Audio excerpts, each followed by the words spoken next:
নতুন কিছু শোনেন দোস্তরা আমার, বলতে পারেন হুজুর নতুন কিছু কি হাদিস কোরআন ছাড়া? না, না হাদিস কোরআন ছাড়া না।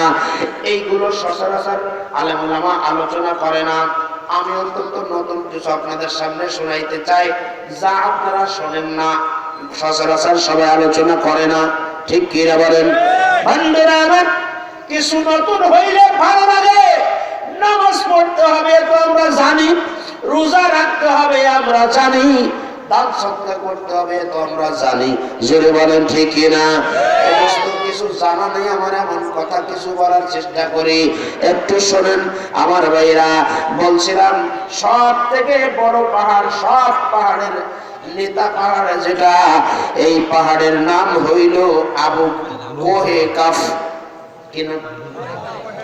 বন্ধুরা আমার, এই কোহে কাফ পাহাড়টা এত বড়, এত বড়, সারা পৃথিবী জোড়া এই পাহাড়টা দোস্তরে। আর পৃথিবীর মধ্যে যত পাহাড় আছে সমস্ত পাহাড়ের সাথে, এই পাহাড়ের সঙ্গে শিরা উপশিরায় যেমন মানুষের এক অঙ্গ আর এক অঙ্গের সঙ্গে যুক্ত থাকে, পৃথিবীর সমস্ত পাহাড়ের সাথে আমার ভাইরা এই পাহাড়ের সঙ্গে যোগসূত্র আছে। পৃথিবীর মধ্যে যখন কোনো ভূমিকম্প দেওয়ার দরকার হয়, তাফসীরের মধ্যে লেখি, পৃথিবীর মধ্যে যখন ভূমিকম্প দেওয়ার দরকার হয় আমার ভাইরা বন্ধুরা, তখন আল্লাহ রাব্বুল আলামিন এই কোহে কাফের কাছে ওহী নাযিল করেন, ও কোহে কাফ রে, পৃথিবীর মধ্যে অমুক জায়গার মধ্যে ভূমিকম্পর দরকার।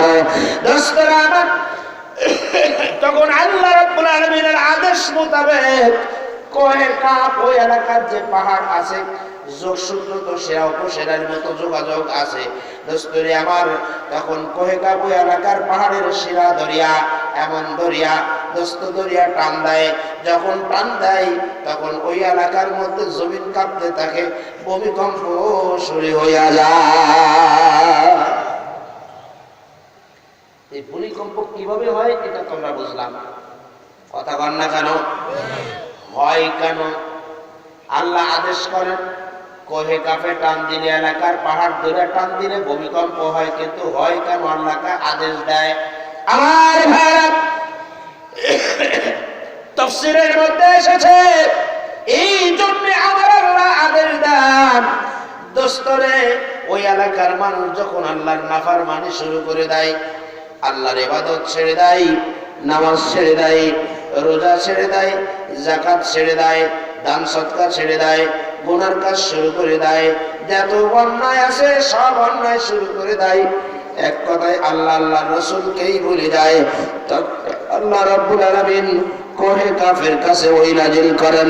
কোহে কাফ তখন ওই এলাকার মধ্যে পাহাড় টান দিয়া ভূমিকম্পর ব্যবস্থা করে দেয়। জোরে জোরে কন্যা নাউজুবিল্লাহ।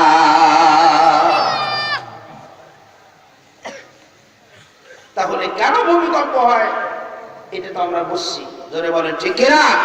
তাই কি ভূমিকম্পে মরতে চান আপনারা?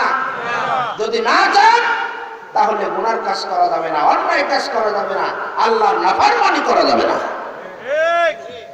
বন্ধুরা আমার, আসেন আবার মাছের কাছে যাই। এই মাছটাকে আল্লাহ রাব্বুল আলামিন বানায়া মাছের পিঠের উপরে জমিন বিছায়া দিলেন দোস্তরে। তখনই মাছের কাছে, তাফসীরের মধ্যে আসছে, মাছের কাছে ইবলিস শয়তান যাইয়া ধোঁকা দিল, ও মাছ লুচিয়ারে, জানোনি তোমার পিঠের উপরে কি চাপানো হয়েছে? মাছ বলে কি চাপানো হয়েছে? বলে বিশাল জমিন তোমার পিঠের উপরে চাপাই দেওয়া হয়েছে, বড় বড় গাছপালা, বড় বড় পাহাড় তোমার পিঠের উপরে চাপাই দেওয়া হয়েছে, টনকে টন ওজন তোমার পিঠের উপরে। ও মাছ লুচিয়ারে, তুমি যদি একটু নাড়া দাও, গাটা ঝাড়া দাও, তাইলে পৃথিবীর মধ্যে নড়াচড়া শুরু হয়ে যাবে, মানুষের ক্ষতি হবে।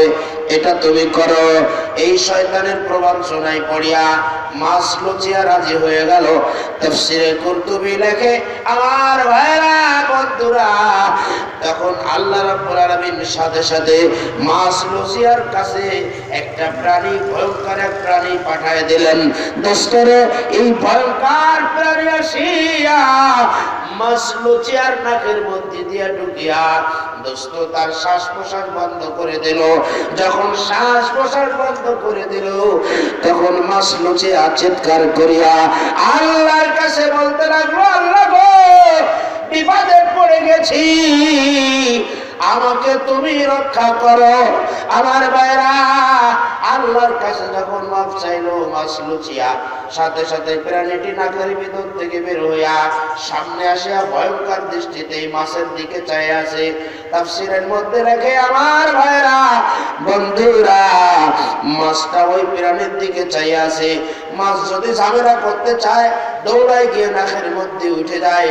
আবার যখন ঝামেলা শেষ, মাছ বের হয়ে আসে, ওই প্রাণী বের হয়ে আসিয়া সামনে ভয়ঙ্কর দৃষ্টিতে তাকায় দেখে, দোস্তরে মাছ ওই প্রাণীর দিকে তাকায় আছে, প্রাণী ও মাছের দিকে তাকায় আছে। এই অবস্থার মধ্যে চলতেছে দোস্ত, যতদিন আমার আল্লাহ পৃথিবী রাখতে যাবেন ততদিন পর্যন্ত এই অবস্থা চলতে থাকবে। জোরে জোরে কান্না সুবহানাল্লাহ। আমার শিক্ষিত ভাইরা, আপনাদের কাছে আমি বলতে চাই, এই পৃথিবী ঠিক রাখার জন্য, এমন অভিনব কায়দায় আমাকে বাঁচায় রাখার জন্য আল্লাহ পাক এমন সুন্দর ব্যবস্থা যখন করে দিলেন, তো আল্লাহ রাব্বুল আলামিন আমার কাছে সিজদা পাবে কিনা, আমার ইবাদত আল্লাহ পাবে কিনা, আমি আল্লাহর হুকুম মানতে হবে কিনা, আল্লাহকে সিজদা দিতে হবে কিনা, এবার একবার হিসাব করিয়া বলেন।